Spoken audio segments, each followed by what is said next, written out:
Hello everyone, তোমাদেরকে আজকে আমি তো আমার দুপুরের খাবারটা দেখাই যে কী জোগাড় করেছি।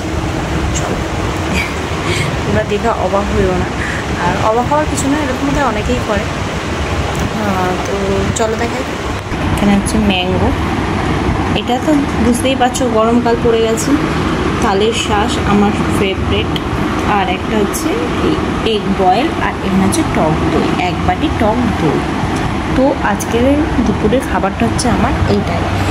কারণ হচ্ছে আমি ডায়েটিং করা শুরু করেছি, যার জন্য একটু রোগা হতে হবে। কারণ আমার ওয়েট এখন 58 to 59 কেজিসের মধ্যে রয়েছে।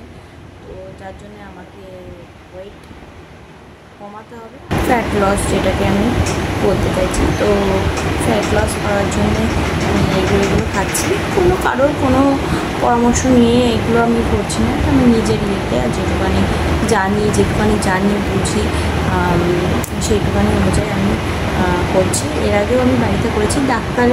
ডাক্তার নর্মাল একটা প্রবলেম হয়েছিল, তো ডাক্তার যেগুলো আমাকে বলেছিল সেগুলোই টুকটাক মানছি। ওয়েটটা গেন হয়ে গেছে, জানোই, বুঝতে পারছো আমরা সবাই বেশিরভাগ লোকই মানুষই বাইরের খাবার খেতে ভালোবাসে, স্ট্রিট ফুড। তো যার জন্যে ওয়েট গেন হয়ে গেছে, এর সাথে আবার খেতে দেখা যাচ্ছে।